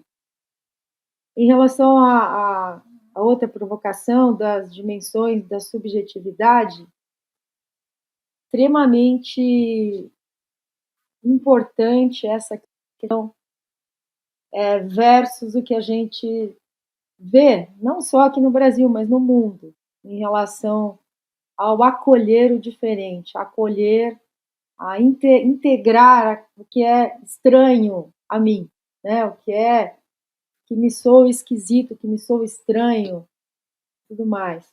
Por outro lado, nos projetos, a gente trabalha muito a questão da comunicação. Eu não consigo, que nem eu disse aqui na minha fala anterior, eu não consigo mais desenvolver um empreendimento ou desenvolver uma comunidade que não tenha uma comunicação responsiva. E essa comunicação, sim, ela toca nesses pontos. Ela precisa tocar nesses pontos, porque isso faz parte da educação para o coletivo. Então, se não tiver uma moderação ali, essa moderação atenta, de bloquear mesmo, de ligar para essa pessoa, né? A gente não bloqueia instantaneamente, a gente liga para essa pessoa, colocou uma determinada frase, um equívoco, eu vou chamar aqui de um equívoco, tá? Mesmo que for um equívoco racista, um equívoco de gênero, a pessoa liga, a gente liga e conversa. Eu acho que hoje a nossa fala, a nossa escuta, ela está quase se perdendo por uma questão textual. Tudo agora é uma mensagem, te manda uma mensagem. Mas quando você ouve a voz, você dá voz também para a pessoa que cometeu esse equívoco, ser ouvido e a gente conversa, abre um diálogo, aí existe um consenso. Então, nos projetos que a gente atua, a gente sempre entra num consenso. Olha, não gosto disso, eu não gosto daquilo, mas você vai conviver com isso, certo? Então, a convivência, ela parte do pressuposto dos consensos que a gente precisa ter. Então, para mim, essas dimensões subjetivas, elas são as principais de um projeto. Por mais que a gente não consiga ver, a gente consegue sentir. Então, abrir os nossos sentidos também para poder tocar nesse assunto, poder atuar com uma comunicação responsiva é fundamental para essas questões subjetivas, que existem, que estão presentes em cada espaço. Fernando? Com relação ao Promorá, ele conta, né, com as ações integradas. E além dessas ações de ordem físico e territorial, que seriam as obras em si, né, a gente tem uma série de intervenções de ordem humana, né, que vão da geografia humana, dentro do âmbito socioeconômico, partindo também para um eixo mais tecnológico. Com relação à territorialização, a gente, por exemplo, territorialização e as especificidades, né, de cada área. Então, a gente já consegue identificar algumas características dentro das comunidades. Então, por exemplo, algumas comunidades elas vão ter intervenções mais voltadas para um reassentamento, por exemplo. Então, outras comunidades elas vão ter ações, intervenções mais voltadas à consolidação, então implantação das redes e etc, e melhoria habitacional, por exemplo. Outras vão ser mais importantes a implantação de equipamentos, outras vai ser tudo, né? Vai ter aquela situação que a área não tem nada e a gente vai ter que fazer tudo, enfim. E aí, com relação ao fazer com,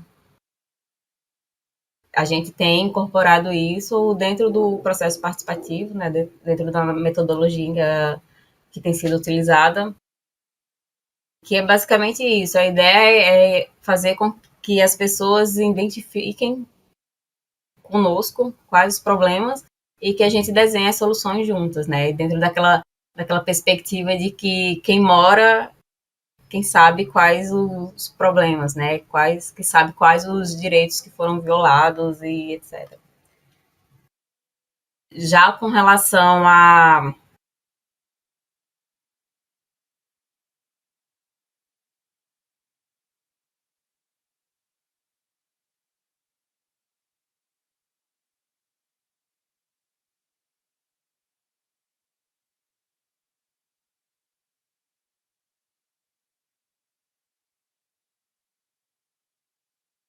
com relação a como a gente trata a questão da formação da sociedade, né, e como a gente trabalha as pautas identitárias, a gente, enquanto administração pública, né, a gente tem como premissa, diretriz, né, trabalhar para todas as pessoas, né. Então, identificar e garantir que todas as pessoas elas tenham os seus direitos sociais atendidos e também quando eles não estão, né? Quando a presença do governo, do público não está.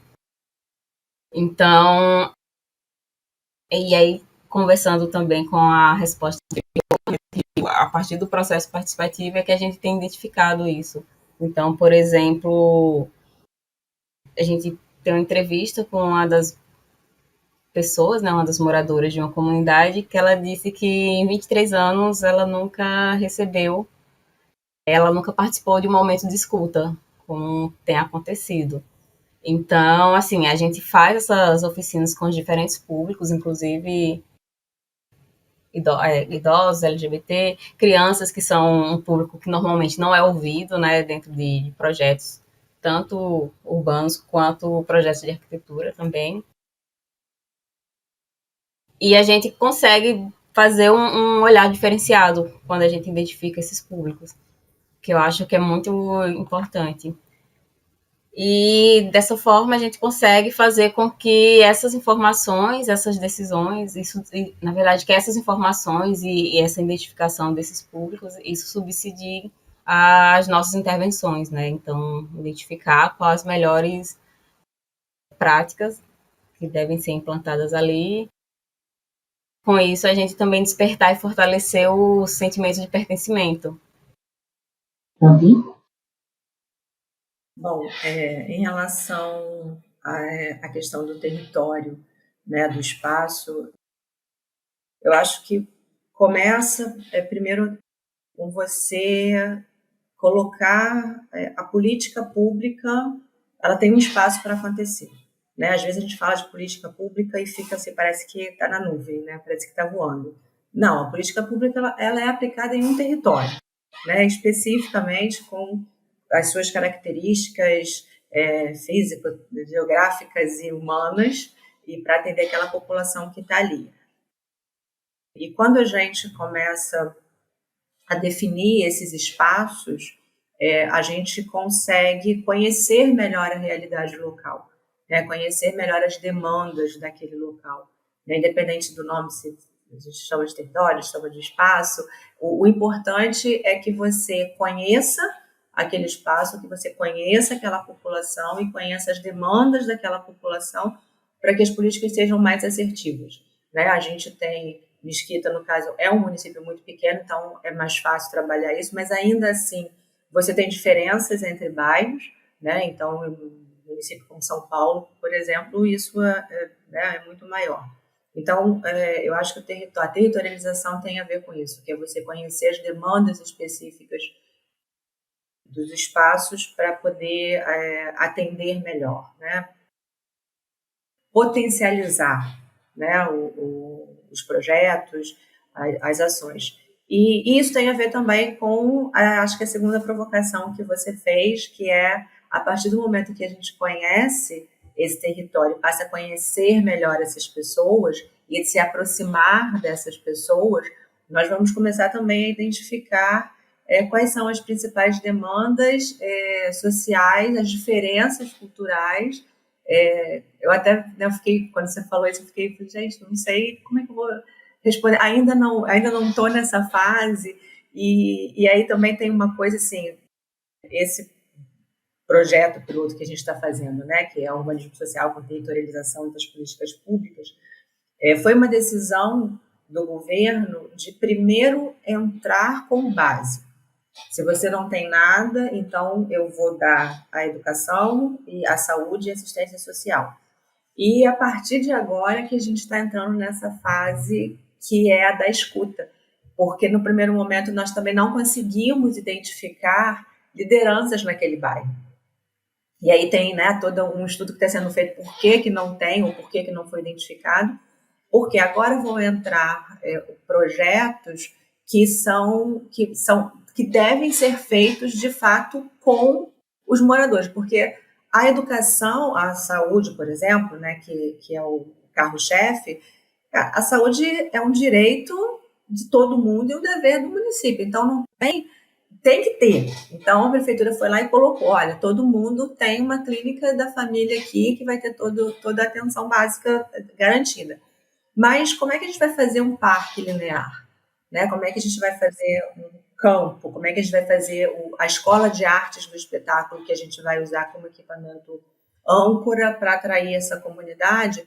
Quais são as atividades que você quer ali? Então, a gente está justamente entrando no território nessa etapa, né, para poder chamar a população, para tentar identificar essas lideranças e tentar ver quais são as especificidades e as subjetividades locais, né? E a partir disso, claro, vai se desdobrar depois para todo o município.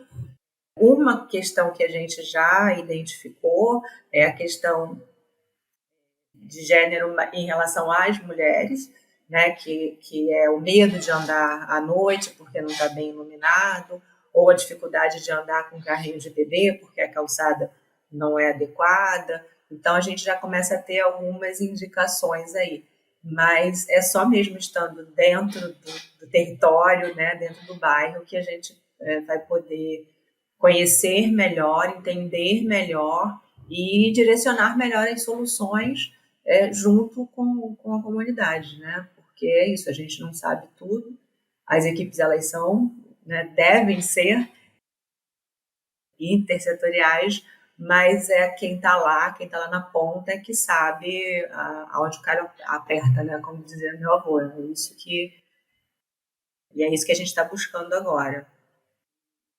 Queria só fazer me dar mais um minutinho só, que quando a Cláudia falou do projeto de Sumaré, do Vila Flora. E aí eu me lembrei, tem mais ou menos, acho que um pouco mais de 20 anos, eu trabalhava na Prefeitura de Nova Iguaçu e eu fui visitar esse empreendimento. Ele estava sendo ainda implantado, acho que tinha sido entregue as primeiras unidades, e nós fomos lá, foi uma equipe visitar, porque nós usamos como referência para um bairro planejado, que nós fizemos, nós não, né, foi iniciativa privada que fez, mas a Prefeitura, né, deu todo o suporte de infraestrutura, como é que isso ia ser, de mobilidade, e também depois serviu como referência para o meu trabalho de mestrado, para a minha dissertação de mestrado, que eu trabalhei justamente com bairros planejados, e um dos estudos de caso foi Vila Flora. Então, achei coincidência e, né, dar os parabéns, porque eu não acompanhei mais, mas na época era de fato uma inovação. Como é que você, né, fazia aquilo tudo com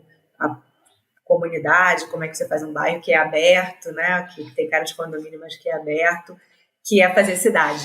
Que na época até a gente falou, isso é fazer cidade, de fato, né, não fechar em muros. Muito legal os encontros. Acho sempre um prazer encontrar referências assim, nas conversas que a gente faz. Então, para encerrar aqui o nosso encontro, propor uma última rodada de pergunta.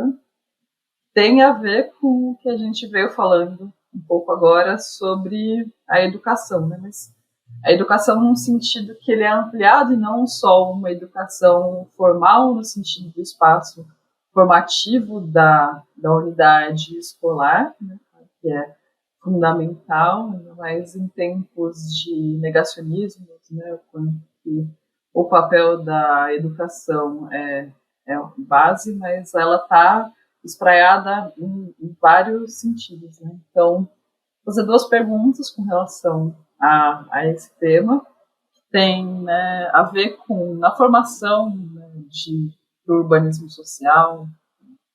A gente pautou muitas vezes a importância que a educação tem, né? A educação como um elemento central, no sentido da educação cidadã. Então, eu gostaria de provocar um pouco a reflexão de como têm sido, né, desenvolvidos esses mecanismos sobre educação, né, nos projetos que vocês atuam. E, segundo, né, nesse mesmo rol, qual que é a importância que o urbanismo social pode ter para a formação dos gestores? Um pouco saber a opinião de vocês. Então, primeiro, Fernanda. A gente consegue identificar esse contexto da educação dentro do Promorar a partir de duas dimensões, né? A primeira, que é garantir a compreensão das nossas ações e dos problemas pela comunidade, né? Então, não é só fazer uma intervenção por si só, resolvendo algo, mas trazendo eles para perto para entender o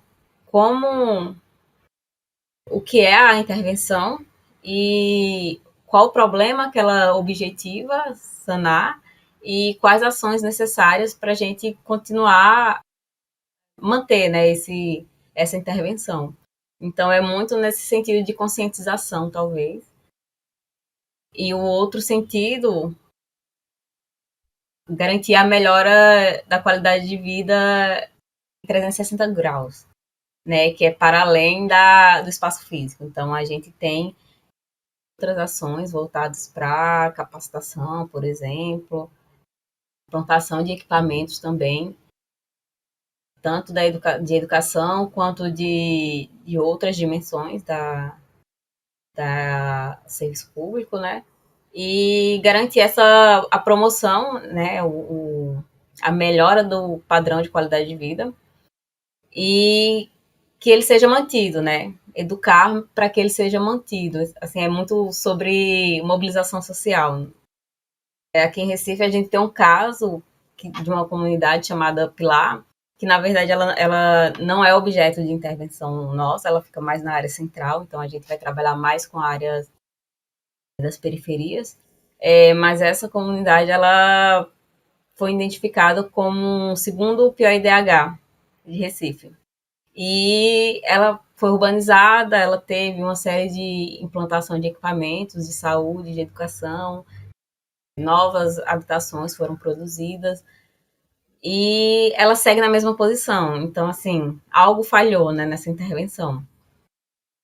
E aí, nesse sentido, a gente tem pensado em como garantir que haja, de fato, a transformação social e que quando o Promorá sair da comunidade, né, ela esteja apta a ser próspera, ela consiga andar só, né, e é uma coisa até que a gente conversa que a prefeitura, a gestão pública, ela não consegue, por exemplo, dar emprego e renda para todo mundo.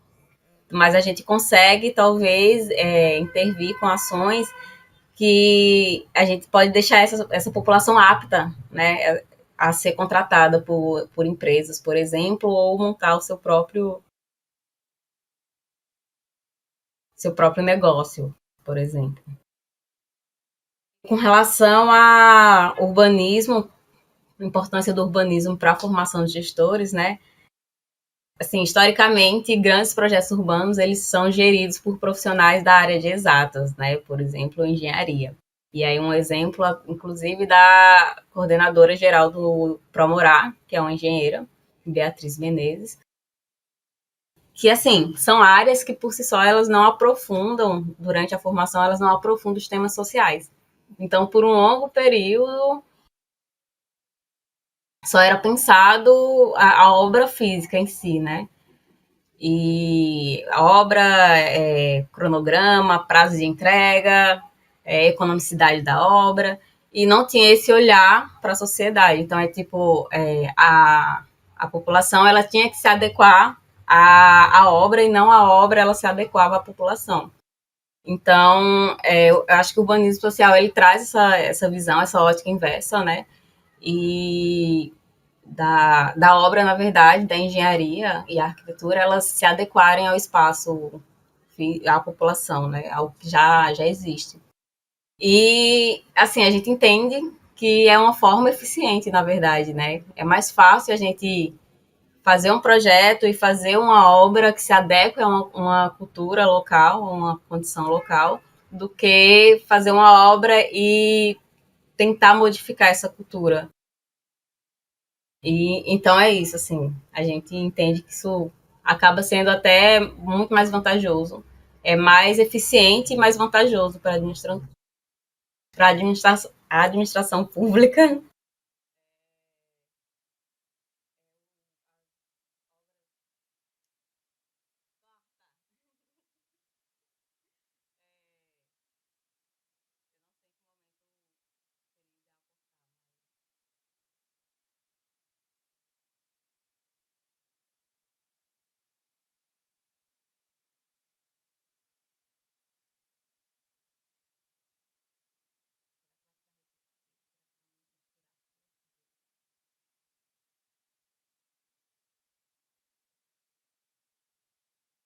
A partir dessa ótica da adequação, né, da engenharia e da arquitetura à cultura, à condição local, a gente entende que é muito mais eficiente, é mais eficiente e menos custoso para a administração pública as obras a partir dos princípios de urbanismo social. Cláudia? Primeiro, Fabiana, nossa, eu fico feliz desse encontro, né? Feliz que você curtiu. Aliás, eu vou daqui a pouco com a Laura, que está aqui em Campinas, levar ela lá no Vila Flora. A gente vai almoçar juntas aqui e eu vou levar ela lá numa visita. E cada vez que eu volto nesse lugar, gente, nem eu acredito que a gente fez aquilo. Verdade, porque eu falo, meu Deus, como é que esse negócio tem um negócio ali que você não sabe o que é?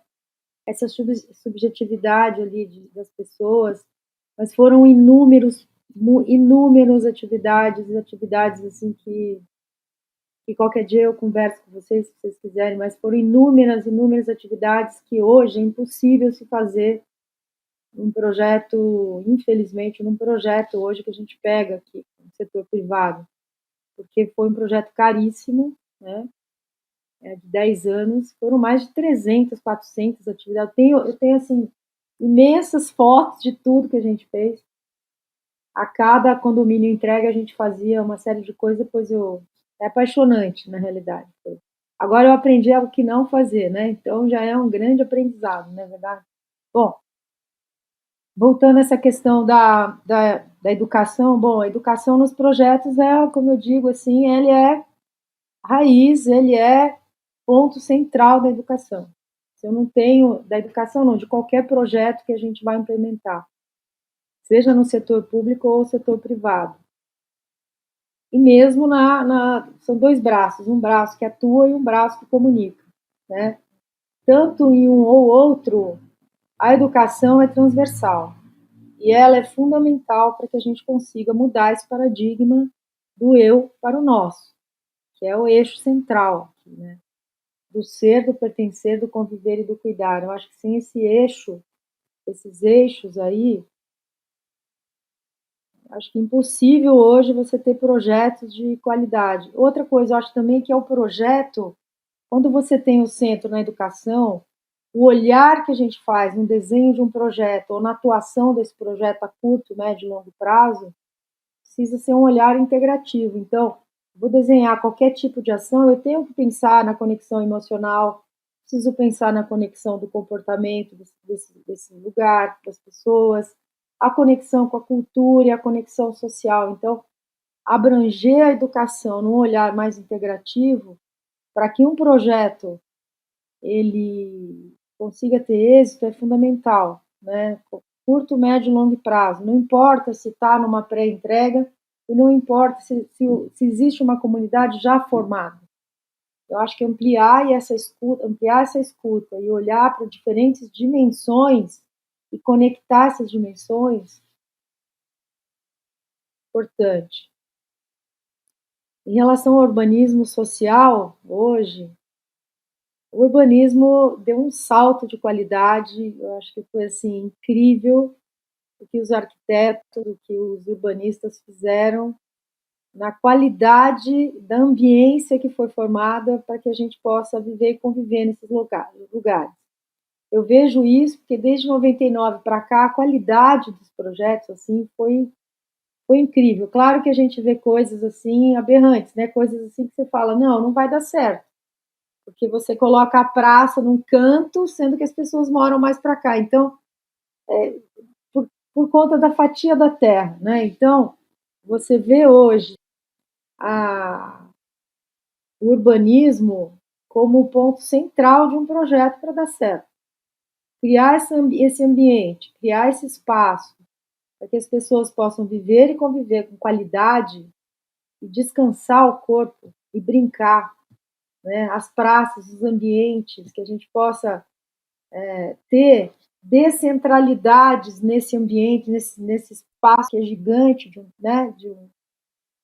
um bairro que seja, é fundamental. Então, andar a pé, as calçadas orgânicas, fazer uma calçada curta, onde você mal cabe o carrinho do bebê, a mãe e a companheira ou companheira que está do lado, impossível caminhar numa calçada, porque eu preciso fatiar para ganhar, isso é quase uma questão assim, eu vejo antiquada e fora de moda, né? Para não dizer outra coisa. Então, o urbanismo social é fundamental, junto com a educação. Eu acho que é um amálgama assim que não dá para separar uma coisa da outra. Acho que é isso. Bom, a educação, ela é o elemento central de tudo, né? Aqui a gente está chamando de educação cidadã, né? Que é para além da educação formal. E a gente tem usado a ideia, né, do projeto é usar justamente o equipamento âncora, como a gente tem lá em Medellín, né, que são os grandes equipamentos que atendem a várias atividades, como a gente tem também no Recife, né, tem o Compaz.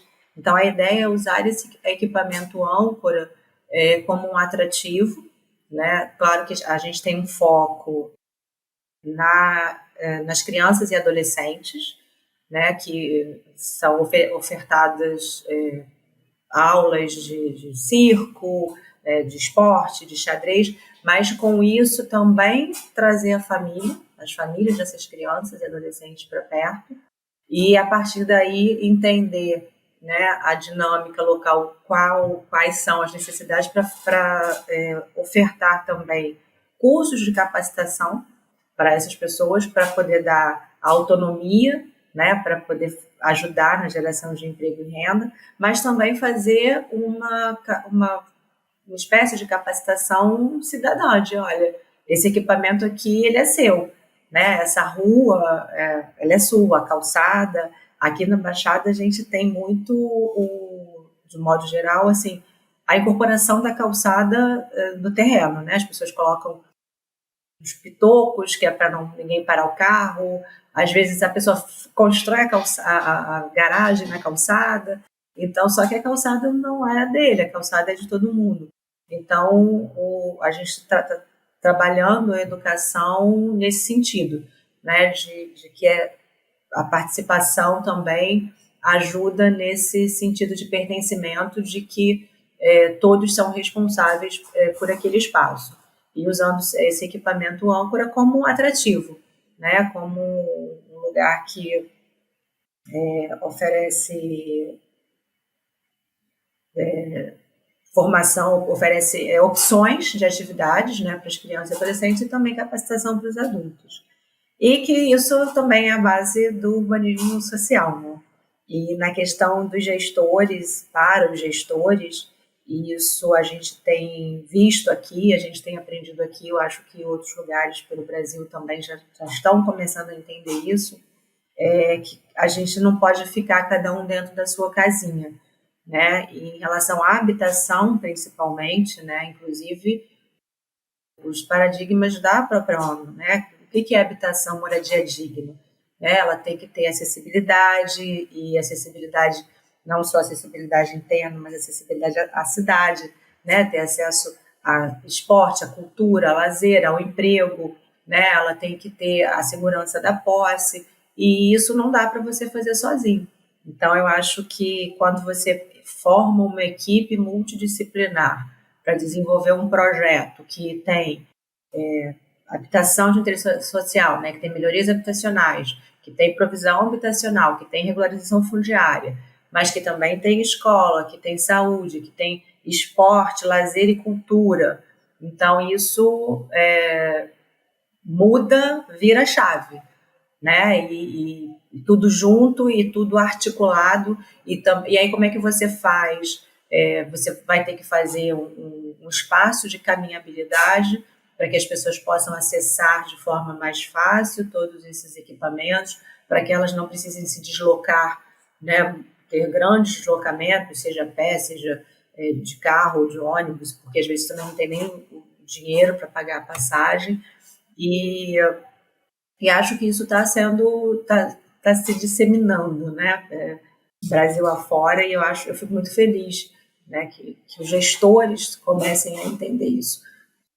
E tanto os gestores, né, os cabeças, quanto os gestores das pastas, né, que a gente também via muito isso, cada pasta cuida da sua caixinha, né? Não, eu cuido da minha educação, então é só número de matrícula, e não é isso, né? A educação está vinculada ao lazer, está vinculada ao esporte, a saúde está vinculada à habitação, né? Se você não tem uma habitação de qualidade, aquela família vai estar doente, vai demandar mais da saúde, né? Dos equipamentos de saúde.